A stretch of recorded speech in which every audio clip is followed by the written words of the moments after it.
Bonjour à tous et bonjour à toutes. Bonjour particulièrement aux Vierges. C'est Isawat, donc pour votre guidance sentimentale, émotionnelle, mais également de développement personnel pour ce mois de novembre 2022. J'espère que vous allez tous très bien, en sachant que les énergies en ce moment sont quand même un petit peu rudes, donc beaucoup de fatigue pour beaucoup de personnes, et puis en même temps une impression un petit peu de tension comme ça. C'est pas forcément très agréable à traverser, donc j'espère que malgré tout vous allez tous très très bien. Avant de commencer cette guidance, j'ai une petite annonce à vous faire.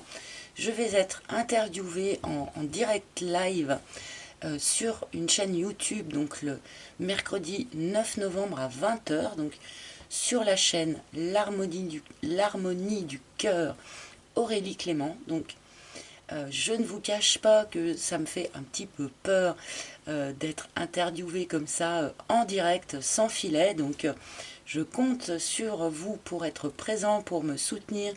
Vous pourrez aussi probablement poser vos questions par le biais d'un chat. Donc pas de questions personnelles, il faut que les réponses puissent intéresser tout le monde. Mais voilà, je vous donne ce rendez-vous, donc mercredi 9 novembre à 20 h, sur la chaîne L'Harmonie du Cœur, Aurélie Clément.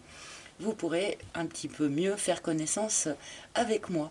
Voilà les amis, allez c'est parti donc pour cette guidance pour nos amis vierges. Alors nous allons commencer avec une arcane majeure du tarot de Marseille qui va nous indiquer l'énergie générale de votre mois. Je vous rappelle, car c'est utile, que cette énergie générale, elle vous appartient. C'est à vous de vous en emparer, de vous en servir, d'en faire quelque chose, au lieu de la subir, d'accord? Elle est à votre disposition, cette énergie. Donc, pour les vierges, s'il vous plaît, c'est celle-ci. Waouh, nous avons la roue de fortune. On la voit quand même assez rarement en ce moment dans les tirages, cette roue de fortune. Il y a, quelque chose qui va bouger. La roue tourne enfin. Il peut y avoir ici un coup de chance, un coup de bol, un déblocage de quelque chose. Alors, lorsque la roue se met à tourner, parfois on peut avoir un petit sentiment, une petite sensation de déséquilibre, ce qui est normal. Mais malgré tout, on est ici dans une belle énergie, une énergie dynamique. Il y a quelque chose qui avance enfin. J'aurais envie de dire enfin. La roue tourne pour les vierges. Et nous allons voir bien sûr un petit peu plus quelle forme cela va prendre. Donc roue de fortune, on peut aussi avoir bien sûr des bonnes surprises du point de vue matériel et financier. Mais vous savez que ce n'est pas trop les sujets qui m'intéressent, surtout dans les guidances sentimentales. Alors, donc je continue cette guidance avec l'oracle d'Isawat. Les vierges, s'il vous plaît, novembre. Les vierges, novembre. Les vierges, novembre 2022, s'il vous plaît. Les retours.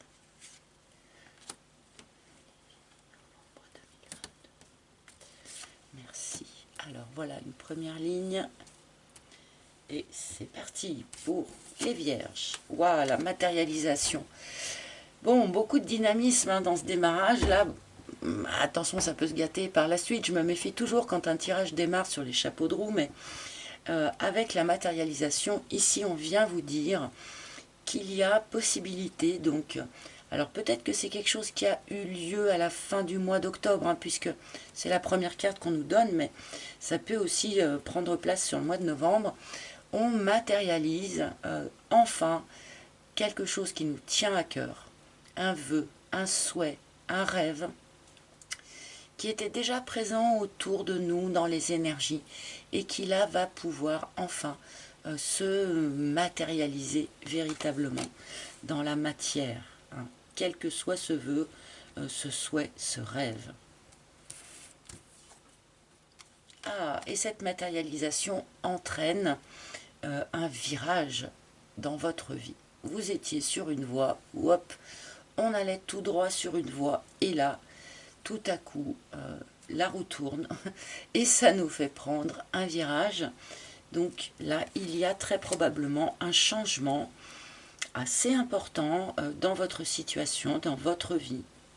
Les vierges, on ne sait pas encore trop.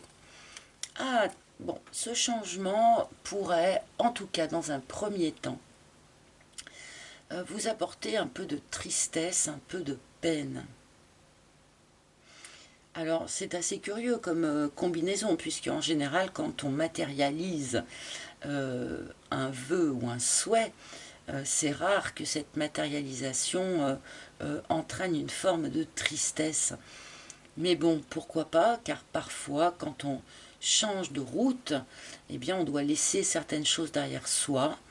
On change peut-être, on laisse un ancien projet derrière soi peut-être, et ça peut être vécu comme quelque chose d'un petit peu triste, si l'on a tendance en tout cas à trop regarder dans le rétroviseur. Peut-être aussi que c'est sur une période très difficile que l'on prend ce virage. C'est peut-être là d'où on vient, ces larmes-là. Mais ce n'est pas le ressenti que j'ai. Ah, la fête. Bon, il est quand même pas impossible là pour un certain nombre d'entre vous, en tout cas, que l'on passe d'une période qui était difficile, qui était triste, tout simplement, qui nous a fait verser quelques larmes, à une période beaucoup plus festive, beaucoup plus sympathique. On a envie de fêter quelque chose, ou on célèbre quelque chose. Donc, peut-être que l'on passe comme ça des larmes au rire, ce n'est pas impossible. Ça peut aussi être un genre de conseil que l'on vous donne ici, dans le sens où ceux qui vont ressentir finalement un peu de tristesse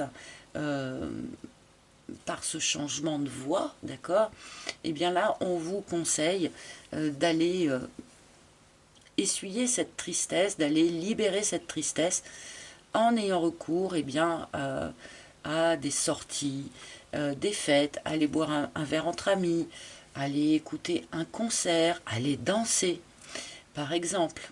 C'est peut-être aussi un conseil que l'on vous donne pour ne pas rester trop longtemps dans cette tristesse ici qui apparaît.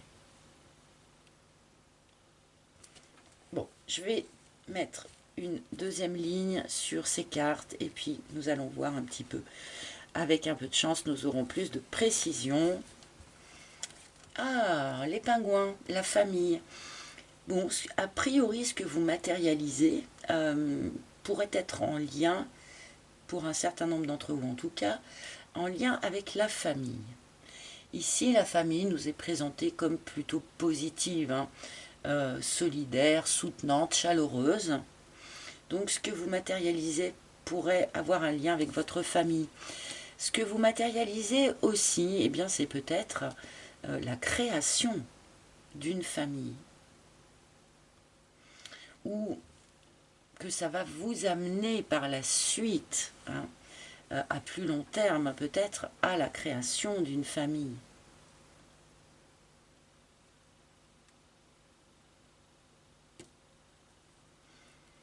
Bon, ou peut-être que ce que vous matérialisez va avoir des retombées sur votre vie familiale, sur votre famille en général. C'est peut-être pour ça qu'on a un petit peu de peine ici quand même. Bon. L'aiguillage, c'est là. Le solitaire, oui. Bon. Alors, là, il va y avoir forcément plusieurs lectures possibles, car c'est un tirage assez, comment dire, à combinaison. Je vais dire ça comme ça. Donc là, peut-être que ce tirage s'adresse à des célibataires, a priori célibataires peut-être de longue date. Ok. Et là, il y a un grand changement sur ce célibat. Il y a un changement de route. C'est peut-être ça la roue qui tourne, même si on ne nous donne pas la rencontre ou ce genre de choses, malgré tout, c'est quand même ce que ce tirage évoque. D'accord ? Bon, pour d'autres, ce que vous aviez envie de matérialiser, eh bien, ma foi, c'était la solitude. Le fait de vous retrouver, enfin, peut-être, à nouveau indépendant, à nouveau libre de vos mouvements, à nouveau autonome. D'accord. Peut-être que certains étaient, entre guillemets, coincés dans une famille et que vous aviez peut-être envie de prendre un peu le large. Alors du coup, bah oui, bien sûr, ça rend un peu triste, même si ce que l'on souhaitait se matérialise. Il y a forcément ici les deux possibilités. En sachant, il ne faut pas oublier qu'avec notre roue de fortune, on est quand même dans l'énergie du coup de chance, hein, de la roue qui tourne enfin. Donc, quelle que soit la formule ici, quelle que soit votre situation, c'est quelque chose que vous souhaitez hein, qui se met en place. Hein, ou que vous souhaitiez en tout cas. Hein. Donc, soit la fin d'un célibat qui n'avait sans doute que trop duré, soit la fin d'une situation familiale eh bien, qui avait besoin d'être rénovée. Je vais dire ça comme ça.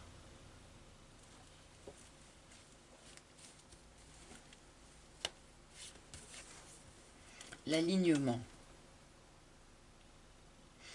Alors, cette tristesse, je pense, n'est sans doute due que à l'entourage, à l'extérieur, à ce que ce changement de direction ici va infliger, entre guillemets, aux autres, à ceux qui vous entourent.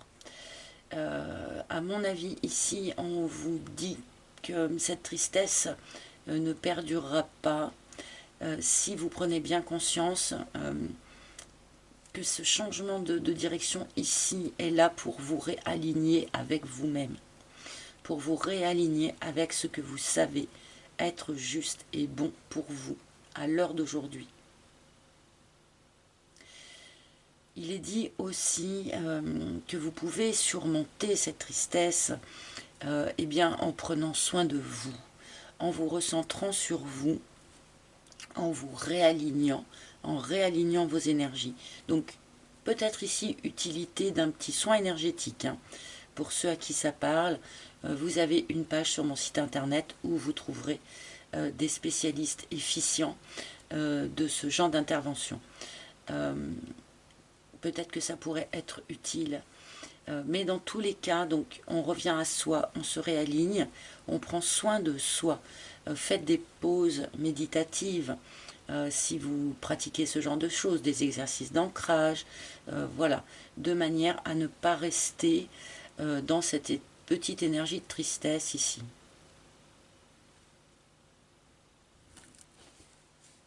Et puis la bringue aussi, hein, c'est une bonne chose pour ne pas rester dans les énergies de tristesse. Ah, le fantôme. Tiens, tiens, tiens, notre fantôme qui s'invite ici. Bon, il y a un chemin qui se modifie là dans votre vie. On prend un virage, mais je pense qu'on a un peu du mal à laisser quelque chose ou quelqu'un derrière soi. Il y a sans doute une histoire passée, une histoire ancienne, un ancien partenaire ou une ancienne partenaire que vous avez beaucoup, beaucoup eu de mal à laisser derrière vous, à oublier. Et là, il y a quelque chose qui bouge par rapport à ça. Peut-être que vous finissez votre deuil hein, par rapport à cette personne-là. C'est peut-être ça qui vous rend un peu triste aussi, finalement, de complètement laisser ce fantôme derrière vous.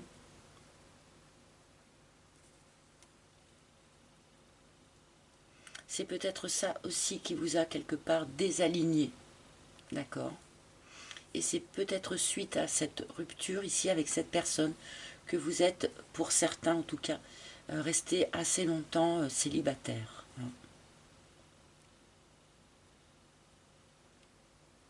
Bon, je vais recouvrir encore, bien sûr. Il m'intéresse votre tirage. Ah, on comprend des choses. Avec l'illumination, il y a quelque chose qui s'éclaire d'un jour nouveau ici. Il y a peut-être des choses que vous n'avez pas comprises dans ce que vous avez traversé par le passé. Vous n'avez peut-être pas compris l'attitude de l'autre, vous n'avez pas compris peut-être votre propre attitude, vous n'avez pas compris que les choses se soient passées comme ça. Là aussi, ça peut avoir un lien avec la vie familiale, hein, d'accord, mais c'est le fait, finalement, d'arriver à enfin comprendre, mettre en lumière ce que vous n'aviez pas tout à fait bien compris jusqu'à présent. C'est sans doute ça qui vous permet maintenant, sur ce mois de novembre, d'aller matérialiser ce que vous souhaitez réellement. Parce qu'effectivement, quand on n'a pas tout compris, c'est un petit peu difficile eh bien de changer d'énergie, de changer la matérialisation que l'on va faire. Hein. Si on n'a pas compris, je ne sais pas moi, les erreurs que l'on a pu commettre dans une relation, par exemple, eh bien, effectivement, on va les reproduire, recréer la même relation avec les mêmes erreurs. Alors qu'avec ce nouvel éclairage ici, vous ne prendrez pas les mêmes bûches, vous ne ferez pas les mêmes erreurs, vous ne rencontrerez pas les mêmes personnes non plus. Hein. Et c'est ça qui vous permet d'aller matérialiser ce vœu, ce souhait, ce rêve-là.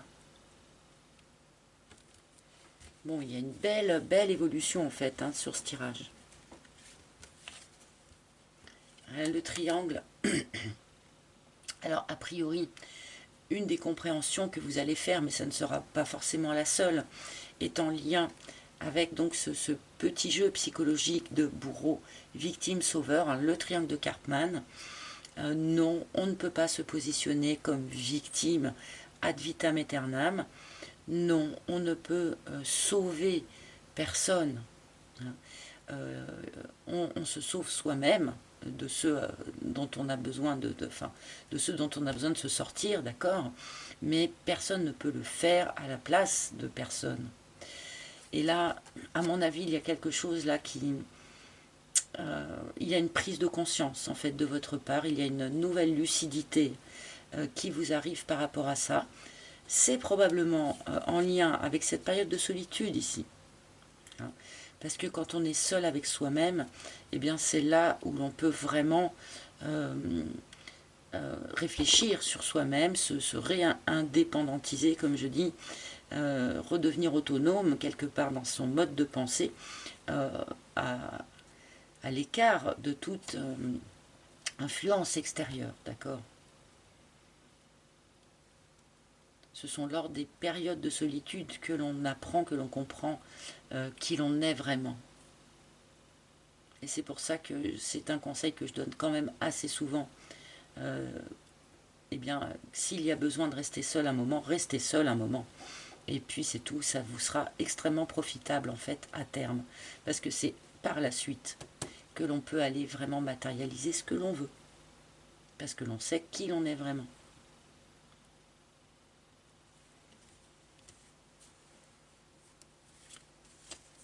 Ah, l'abondance, tiens, la même carte au même endroit par rapport au taureau. Donc, retour de l'abondance dans votre vie. Alors, abondance financière, hein. Là, je ne peux pas ne pas le dire, puisque l'on a quand même deux fois cette idée avec la roue de fortune et l'abondance. Donc, ceux qui étaient inquiets par rapport à ça, vous pouvez être rassurés. Mais, vous le savez, l'abondance, je le lis plus, bien sûr, comme une abondance de sentiments, abondance d'émotions, de belles émotions, hein, abondance d'amour, de tendresse, pourquoi pas, avec cette notion un petit peu de quelque chose qui se libère, de quelque chose qui s'allège. Donc on a une très très jolie carte ici, retour de l'abondance dans votre vie, grâce à cette carte et grâce à la roue de fortune, bien sûr, mais grâce au travail que vous avez fait, peut-être de redevenir indépendant, de redevenir aligné avec vous-même et pas avec ce que l'on peut attendre de vous, par exemple. C'est ça qui vous permet de reconnecter comme ça à l'abondance. Alors, et sur notre fantôme, qu'est-ce que l'on me donne? La petite voix. La petite voix. Je pense que cette période va vous permettre aussi de prendre conscience quelque part que votre intuition est présente, est effective et pointue, et que vous pouvez lui faire confiance. Il n'est pas impossible, pour un certain nombre d'entre vous en tout cas, tout ce qui a pu se passer ici avec cette personne du passé, votre intuition vous l'avait dit. Vous aviez en fait pressenti le programme qui allait se dérouler. Peut-être ne l'avez-vous pas écouté, ne l'avez-vous pas pris en compte.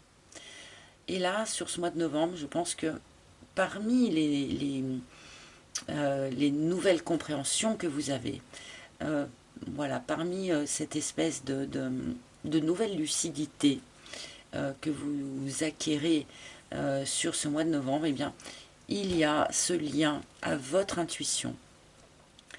Cette confiance peut être nouvelle en votre intuition.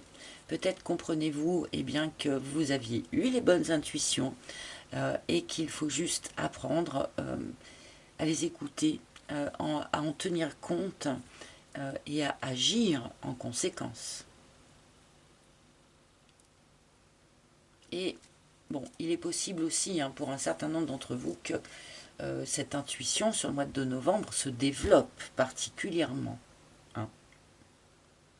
Donc faites-lui confiance, apprenez à écouter votre petite voix intérieure et à ne pas la balayer d'un revers de main, mais au contraire tenir compte à 100% de ce qu'elle vient vous raconter, de ce qu'elle vient vous susurrer à l'oreille. Bon, je vais demander quelques cartes au tarot de Marseille. Est-ce que le tarot de Marseille a quelque chose à dire au sujet de cette situation? S'il vous plaît, qu'est-ce que le tarot de Marseille peut avoir à dire pour les vierges en novembre? Oh là là, ce 4 de denier, mais qu'est-ce qu'il est sorti ce 4 de denier sur les tirages de novembre? C'est dingue. Donc, on a à nouveau un lien quand même à l'abondance, mais l'abondance, pardon pour le jouing, à l'abondance matérielle. Il est possible qu'un certain nombre de vierges voient leur niveau de vie, entre guillemets, ou évoluer sur ce mois de novembre. On a sans doute un retour à l'abondance. Mais là, on vous dit, attention, ce n'est pas pour autant qu'il faut dépenser sans compter, qu'il faut dilapider. Ce n'est pas pour autant qu'il faut céder aux achats compulsifs. Voilà. Il y a quand même une notion ici de devoir être prudent du point de vue financier. Il y a aussi avec ce 4 de denier cette notion d'être resté accroché à quelque chose, d'être resté crispé sur quelque chose qui finalement eh bien, nous immobilisait plus qu'autre chose. Et là, bien sûr, je pense à notre fantôme ici. Peut-être êtes-vous resté longtemps comme ça, crispé sur cette ancienne histoire. Et là, sur ce mois de novembre, eh bien, il est quand même question de lâcher prise là-dessus, de lâcher prise sur ce fantôme pour, comme je le disais, matérialiser enfin quelque chose qui va vous faire rêver, qui va vous faire plaisir, au lieu de rester dans des énergies passées et révolues. Alors, encore une petite carte parce qu'on va pas... Oh, c'est mignon. Alors, nous avons ici le 6 de coupe, bon, qui nous ramène à l'enfance, aux enfants. Donc, on en revient peut-être ici à quelque chose de familial, dans l'histoire de novembre, dans la problématique de novembre, même si on ne nous montre pas forcément de problème. Mais, bref, peut-être avez-vous des enfants, ce genre de choses, et forcément ça rentre en ligne de compte, quand on prend un virage de vie, forcément on entraîne ses enfants avec soi-même. Mais écoutez votre enfant intérieur aussi, on me dit en passant vite fait là. La petite voix ici, hein. C'est probablement la voix de votre enfant intérieur qui va avoir des choses à vous dire sur ce mois de novembre. Soyez à l'écoute. Bon. Et dernier message de ce 6 de coupe, bien sûr, ce que vous allez matérialiser ici peut très bien être un lien d'âme. Parce que le 6 de coupe, c'est aussi la carte des âmes sœurs, des flammes jumelles, pourquoi pas, mais voilà, il y a sans doute ici un lien d'âme à la clé, hein, dans cette histoire. Peut-être avez-vous pensé être en lien d'âme avec ce fantôme ici, mais que ce lien d'âme, finalement, c'est maintenant que vous allez le matérialiser. Voilà. Allez, un dernier message pour nos amis vierges sur ce mois de novembre. Donc, un dernier message de la part des maîtres ascensionnés. Donc, quel maître ascensionné a un message ou un conseil à transmettre? Ah, et bien voilà. Ça s'est retourné tout seul. Et nous avons Thoth qui vous dit écrivez. Écrivez. Et c'est vrai que c'est d'un grand secours, en fait, quand on a parfois des changements de vie assez importants, que l'on ressent un petit peu de tristesse, peut-être de laisser certaines choses derrière soi, et peut-être aussi qu'il peut être utile d'écrire eh bien, ces nouvelles compréhensions ici, cette nouvelle lucidité que vous êtes en train d'acquérir sur ce mois de novembre, eh bien, il pourrait être utile, visiblement, d'après les maîtres ascensionnés en tout cas, d'écrire tout ce par quoi vous passez ici. Peut-être que c'est ça aussi qui vous permet d'acquérir, parce que lorsque l'on écrit les choses noir sur blanc, eh bien, on les voit d'une manière beaucoup plus claire. Ça, c'est évident. Donc, peut-être que c'est aussi le fait d'écrire votre histoire, d'écrire vos doutes, d'écrire vos tristesses, qui vont vous permettre eh bien, d'y voir beaucoup, beaucoup plus clair dans tout ce que vous avez traversé et dans ce que vous allez souhaiter manifester maintenant dans votre vie. Donc, écrivez, c'est un recours. Enfin, moi, j'utilise énormément cette technique, vous le savez, donc écrivez les choses. Ça vous permettra d'y voir beaucoup plus clair et aussi de vous libérer de tout ce que vous avez à vous libérer. Voilà, chers amis, eh bien écoutez, j'espère que ce tirage vous a parlé. N'hésitez pas à liker, à partager, à commenter et aussi à consulter les tirages de vos autres signes, si vous en avez, pour avoir peut-être d'autres précisions ou une vision un petit peu différente des choses. Je vous rappelle que sous chaque vidéo, il y a le lien vers mon site internet. Sur ce site internet, eh bien, vous pouvez trouver, vous pouvez commander mon oracle s'il vous a plu. Vous pouvez réserver une guidance privée en tête-à-tête avec moi si vous en ressentez le besoin. Donc je les effectue par appel vidéo via Skype, WhatsApp, Messenger, peu importe. Mais elles sont bien sûr infiniment plus précises que ce que je peux vous proposer ici en guidance générale. Voilà les amis, eh bien je vous souhaite un beau mois de novembre, je vous embrasse tous très très fort et je vous retrouverai très bientôt avec grand plaisir. À très bientôt, bye bye.